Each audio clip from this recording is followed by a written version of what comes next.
Sir आप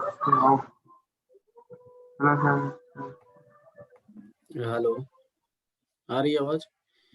तो इसकी हाँ, वैल्यू yes, निकाल sir. सकते हैं। कैरेक्टरिस्टिक गैस कांस्टेंट की वैल्यू फॉर CO2 कितना आ जाएगा? 8.314 divided by 44, that is 0.81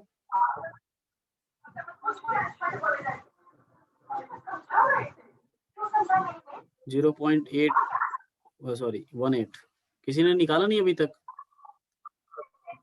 sir 0.188954545 kilo joule per KG mole per kelvin भी रहेगा साथ में, ठीक है। 0.189, ठीक है।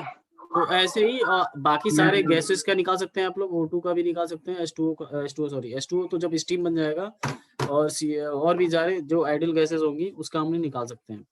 ये है क्या बोलते हैं इसको, यूनिवर्सल गैस, कौन सा, ideal gas equation. Ideal gas equation हो गया।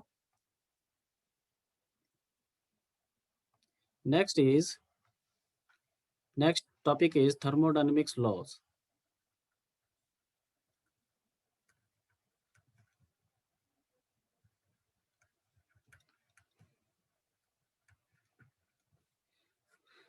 थर्मोडायनेमिक लॉज,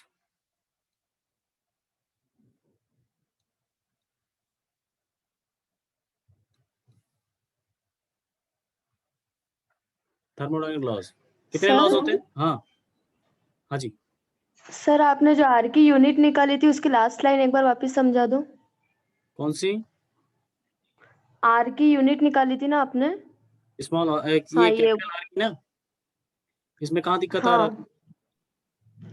सर, इसमें कैपिटल, आपने जो केजी वाला कट करा है ना, हाँ केजी से केजी जो क्रॉस करा वो वाला वापस बता दो। एक सेकेंड हमने ये बोल, एक सेकेंड, किलो जूल पर, सॉरी यहाँ पे मोल आएगा ना, गलत हो गया, रुक जाओ। यहाँ पे गलत किया है। ये कितना है n, ये किस n का कितना क्या होता है? n का, स्मॉल n का केजी मोल या फिर ग्राम पर मोल होता है।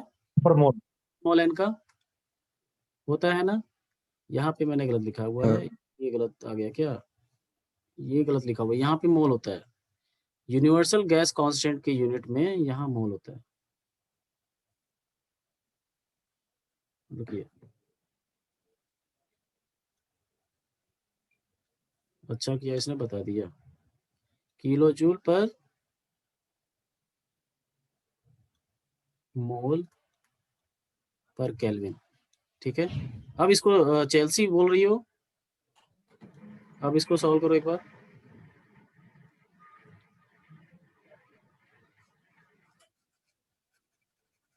Small m upon capital M के हिसाब से क्या होगा यहाँ पे, बताइए भाई। ये तो नंबर ऑफ मोल्स है ना, तो स्मॉल कैपिटल M की क्या होगी? कैपिटल M की, यहाँ पे कैपिटल M है, ये नीचे आने वाला है, ठीक है। तो कैपिटल M की क्या होगी? Small m upon n। Small m किस में है? अगर केजी में ऊपर है तो नीचे भी केजी मोल रखना पड़ेगा, ठीक है। केजी मोल रखना पड़ेगा यहाँ पे ऊपर भी, ठीक है। अब यहाँ पे कैपिटल M रखना है, यहाँ पे कैपिटल M की जगह पे क्या रखेंगे? नीचे ऊपर क्या है? ये मोल है, यहाँ पे मोल है, नीचे केजी अपॉन केजी मोल। अरे यहाँ पे भी फिर से गलत कर दिया हमने, यहाँ पे केजी मोल आएगा ना, यहाँ केजी मोल आएगा, केजी केल्विन, केजी मोल, ठीक है।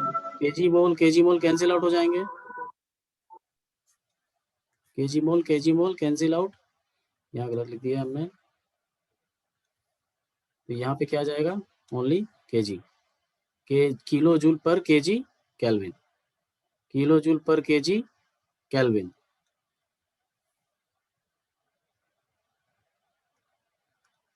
चेल्सी हाँ अभी सही है?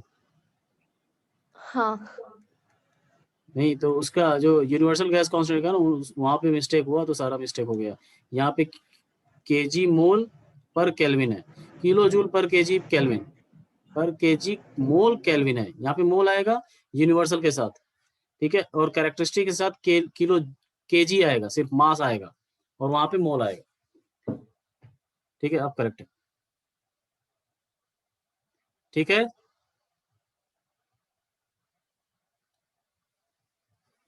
Yes sir. थर्मोडायनेमिक्स लॉज बताइए आप लोग, थर्मोडायनेमिक्स लॉज कौन कौन सी हैं? Thermodynamics sir laws, first law तो बताएं। फर्स्ट लॉ पता है, और नहीं नाम सुने हो कि नहीं सर सुने हो, कितने लॉज होती हैं? सर 3 होते हैं ना। 3 होती है, कौन कौन सी? सर फर्स्ट लॉ तो स्टेट करता है कि अरे वो मैं पूछ एनर्जी नहीं रहा कैन हूँ नेदर कि, बी क्रिएटेड नॉर बी बेटा बेटा डिस्ट्रॉयड। बेटा मैं कुछ पूछ नहीं रहा हूँ, मैं डेफिनेशन नहीं पूछ रहा हूँ भाई, मैं पूछ रहा हूँ होती कौन कौन सी हैं, नाम बताओ। सर नाम तो नहीं पता, वो फर्स्ट वाला याद है चार्ल्स जो लो, भाई फर्स्ट ही पूछ रहा चार्ल्स हूँ, लो, फर्स्ट चार्ल्स लॉ, देखो चार्ल्स थर्मोडायनेमिक्स लॉ, लो, बेटा वो गैसियस लॉज है, वॉइस लो, बेटा वो विल्सन गैसियस लो। लॉ, अरे रुक जाओ, गैसियस लॉज हैं वो, भाई गैसेस लॉ है ये। थर्मोडायनेमिक्स लॉज नहीं है वो। एक तो सर स्नेल्स लॉ, कौन सा लॉ? Snell's law. देख लो, पता नहीं कौन कौन सी लॉ बता रहे हैं। न्यूटन्स लॉ भी है, बोल्ट्जमैन्स लॉ भी है, सर जीरो बहुत सारे लो, laws हैं, ये सब बता दो। Zeroth law, zeroth law, first law, second law, third law. Second, ठीक है, थर्ड। मेरा क्वेश्चन ये है कि जीरोथ लॉ क्यों हुआ। देखो जीरोथ लॉ, मैं हिस्ट्री बता रहा हूँ थोड़ा सा, कि zeroth law first law, second law, third law से बाद में आया था। ठीक है, तो उसका नाम जीरोथ लॉ क्यों रखा, फोर्थ लॉ क्यों नहीं रख दिया? फोर्थ लॉ क्यों नहीं रख दिया गया, कोई बताएगा? समझ में आ रहा है मैं क्या पूछ रहा हूँ? पहले फर्स्ट लॉ आया, उसके बाद सेकेंड लॉ आया, उसके बाद third law of thermodynamics. Third law of thermodynamics का सिग्निफिकेंस उतना नहीं है, बट आया था, किसी ने दे दिया था, तो आ गया नाम उसका थर्ड लॉ ऑफ थर्मोडायनेमिक्स। उसके बाद आया जीरोथ लॉ, जीरोथ लॉ को बाद में आया, लेकिन उसको रख दिया गया पहले, और नाम भी ऐसा रखा जीरोथ, 1 से पहले। और ये फोर्थ लॉ रख सकते थे, लेकिन नहीं रखा, क्यों?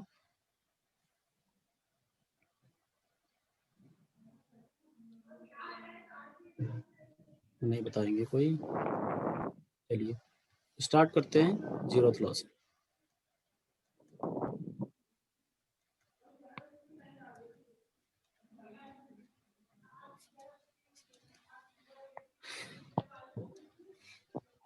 नोट कीजिएगा इसको जल्दी से। It states that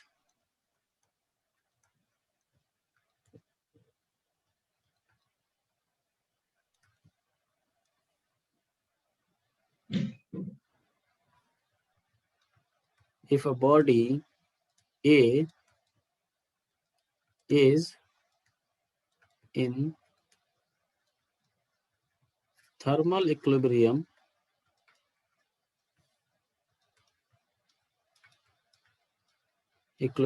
with B,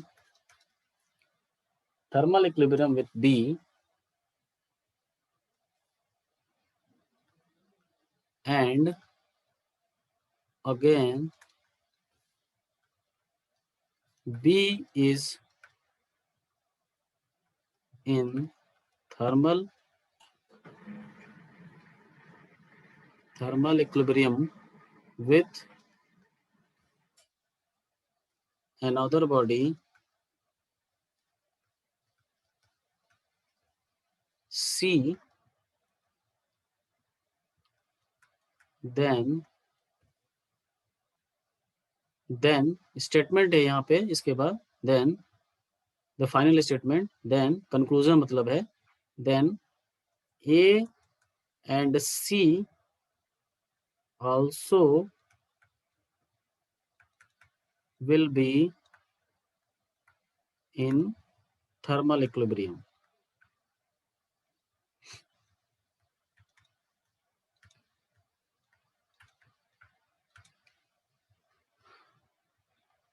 ठीक है, अब जिसको भी आंसर देना है सर माइक ऑन कर सकते हैं। सर अच्छा, सर थोड़ा ऊपर स्लाइड ऊपर करना सर, वो न्यूमेरिकल है ना CO2 वाला। अरे बेटा वहीं लटके हुए हो यार। ये क्या होता है? थर्मो जीरोथ लॉ क्या होता है बताना जरा। जीरोथ लॉ क्या होता है? मैं बताऊं सर? कहाँ लटके हुए हो तुम? अभी उसी को कर रहे हो तुम बैठ के। देख लेना बाद में क्लास के बाद। क्या न्यूमेरिकल में क्या दिक्कत आ गई तुमको? CO2 क्या सर यहाँ पे ग्राम पर मूल भी तो लगेगा ना नीचे, कहाँ पे? जब CO2 का मोल निकाल रहे हैं तो सर 44.01 ग्राम पर मूल होता है मोल कहाँ ना। निकाल रहे हो? क्यों मोल निकाल रहे हो भाई? मॉलिक्यूलर वेट कितना होता है CO2 का? 44.01 ग्राम पर मूल। 44 रख लो ना, 44 रख लो। तो सर ग्राम पर मूल नीचे इधर भी तो आएगा ना, केजी अरे केजी ग्राम पर पर किलो मूल। मोल तो हो सकता है ना, केजी पर किलो मोल। केजी तो पर सर किलो मोल आपने भी तो लिख मोल सकते हो। लगाया कहाँ मोल लिखा है? कहाँ पे मोल लिखा है? सर, ये समझ में नहीं आ रहा है। क्या नहीं समझ में आया? अभी पूछ रहा था मैं, समझ में आया तो कह रहा हूँ नहीं, इस आ गया समझ, बोले ही नहीं हो। चलो आप ज्वाइन किए रखना जब क्लास हो जाएगा तो, ठीक है। होल्ड कर लो इसको, अब ये आगे पढ़ो इसको यार। अब जीरो तो आप पूछोगे फिर बाद में क्या होता है। ये इतने इंटरेस्टिंग टॉपिक है ये। अभी क्लास भी खत्म होने वाली है, तुम उसी पे लटके हुए हो। चलिए ये जल्दी से जानिए पहले जीरोथ लॉ क्या होता है। जीरोथ लॉ बहुत ही इंटरेस्टिंग टॉपिक है ये। देखिए अब ये इंटरेस्टिंग भी है और बहुत ही आसान भी है। आसान कैसे है? कोई कह रहा है, किसी साइंटिस्ट ने बोल दिया जीरोथ लॉ क्या होता है। उसने बोला कि अगर एक आदमी है जिसका नाम है ए, उसके पास 5 रुपए हैं, ठीक है, और बी है उसके पास भी ए के बराबर है, और सी है उसके पास बी के बराबर पैसे हैं, तो ए और सी के पास सेम है, 5 रुपए हैं। ये तो सबको जानता है, ऐसा ही होगा। होगा कि नहीं? होगा कि नहीं? Yes sir. Yes sir. Body है ए, एक Yes, बॉडी sir. है बी, एक है बॉडी सी। ये कह रहा है लॉ कि ए के पास 10 रुपए हैं और बी के पास उतने ही है। ये नहीं बोल रहा है कि बी के पास कितने हैं, बोल रहा है बी के पास उतने ही है जितना ए के पास है, और सी के पास उतना ही है जितना बी के पास है। तो ये ऑब्वियस सी बात है, ए और सी के पास सेम रुपए हैं, 5-10 रुपए। ठीक है, तो उससे पहले हमको ये समझना है, यहाँ पे एक टर्म आ रहा है बार बार, थर्मल इक्विलिब्रियम। थर्मल इक्विलिब्रियम क्या है? What is the meaning of thermal equilibrium? Equilibrium का मतलब क्या है? दो ऑब्जेक्ट इक्विलिब्रियम में है तो उसके एक ऑब्जेक्ट है, ये कहीं मूव नहीं कर रहा है, इसका मतलब नीचे जितना फोर्स लग रहा होगा ऊपर उतना ही लग रहा होगा, जितना लेफ्ट साइड में लग रहा होगा उतना ही राइट साइड में लग रहा होगा, तभी तो इक्विलिब्रियम में रुका हुआ है। मोशन इक्विलिब्रियम में, ये ट्रांसलेशनल इक्विलिब्रियम में है। ठीक है, ठीक है। तो अगर थर्मल इक्विलिब्रियम बोलूं तो इसका मतलब टेम्परेचर उसका सेम होगा हर जगह, किसी दूसरे ऑब्जेक्ट का भी टेम्परेचर सेम होगा, दोनों का टेम्परेचर सेम होने का मतलब है थर्मल इक्विलिब्रियम। इसका मतलब ये है कि दोनों के बीच में हीट ट्रांसफर नहीं होगा। हीट ट्रांसफर तभी होता है जब टेम्परेचर का डिफरेंस आता है। ठीक है, जब हमने अभी लास्ट क्लास में मैंने बोला था कि जो चेयर होगी ठंडी होगी आपकी बॉडी से, क्योंकि आपकी बॉडी का टेम्परेचर हमेशा सेम रहता है। ठीक है, हमेशा सेम रहता है। तो अगर चेयर ठंडी है तो जैसे ही उस पर बैठेंगे हीट का ट्रांसफर कहाँ से कहाँ होगा, हमारी ह्यूमन बॉडी से लेके चेयर तक। तो हीट का ट्रांसफर कहाँ से कहाँ हो रहा है, high temperature to low temperature. लेकिन थर्मल इक्विलिब्रियम में क्या हो जाता है, हीट का ट्रांसफर बंद हो जाता है। थर्मल इक्विलिब्रियम का मतलब लिख लीजिए नीचे स्टार लिख के, थर्मल इक्विलिब्रियम। इक्विलिब्रियम को मैं ऐसे लिखूंगा EQM। थर्मल इक्विलिब्रियम का मतलब है हीट का ट्रांसफर, हीट को Q से लिख रहा हूं मैं, हीट का ट्रांसफर, सॉरी, हीट ट्रांसफर, या फिर लिख दीजिए no heat transfer. No heat transfer, no heat transfer का मतलब ही है TA इक्वल्स टू TB। ठीक है, थर्मल इक्विलिब्रियम में बॉडी A और B थर्मल इक्विलिब्रियम में है तो TA इक्वल्स टू TB होगा। बॉडी B थर्मल इक्विलिब्रियम में किसके है, C से, ये दोनों टेम्परेचर भी सेम होंगे। ठीक है, B की जगह पे क्या है, A है, तो बी बराबर ये बोल रहा है थर्मोडायनेमिक्स लॉ, जीरोथ लॉ जो है वो ये बोल रहा है कि T C equals to T A हो जाएगा। बोल रहा है कि ए थर्मल इक्विलिब्रियम में है बी से, बी थर्मल इक्विलिब्रियम में है सी से, तो सी थर्मल इक्विलिब्रियम में होगा ए से। This is zeroth law. ठीक है, अगर इसका टेम्परेचर टी ए है, इसका टेम्परेचर टी बी है और इसका टेम्परेचर टी सी है, तो थर्मल इक्विलिब्रियम में ए और बी के होने वजह से टी ए और टी बी बराबर हो जाएंगे। थर्मल इक्विलिब्रियम बी और सी का होने से बी और सी थर्मल इक्विलिब्रियम में हो जाएंगे, टेम्परेचर सेम हो जाएंगी, और सी और ए फाइनली क्या बोला जा रहा है कि सी और ए भी थर्मल इक्विलिब्रियम में होंगे, इसका मतलब टेम्परेचर इन दोनों का भी सेम हो जाएगा। ठीक है, बात तो ये होगी, ये छोटा सा लॉ दे दिया, बट इसका यूज क्या है ये इम्पोर्टेंट है।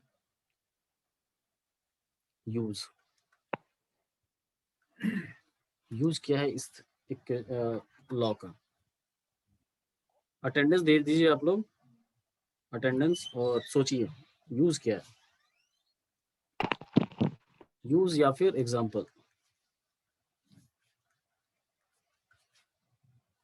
इसका यूज है टू मेक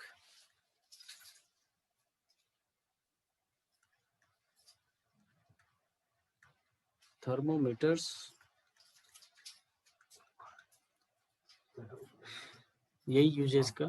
थर्मोमेट्री में यूज किया जाता है। थर्मोमेट्री एक पूरा एक कोर्स है थर्मोमेट्री, जिसमें टेम्परेचर मेजरिंग इंस्ट्रूमेंट्स बनाए जाते हैं। ठीक है, टेम्परेचर मेजरिंग इंस्ट्रूमेंट बनाए जाते हैं, उसमें यूज होता है इस लॉ का। चलिए अब एग्जांपल में मैं बना रहा हूँ, अब आप लोग बताइएगा। देखिए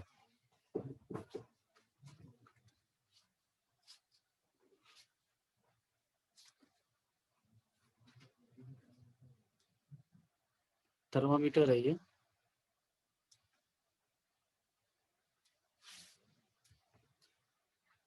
ठीक, थर्मामीटर है ये। इसमें क्या भरा होता है, कोई बताएगा?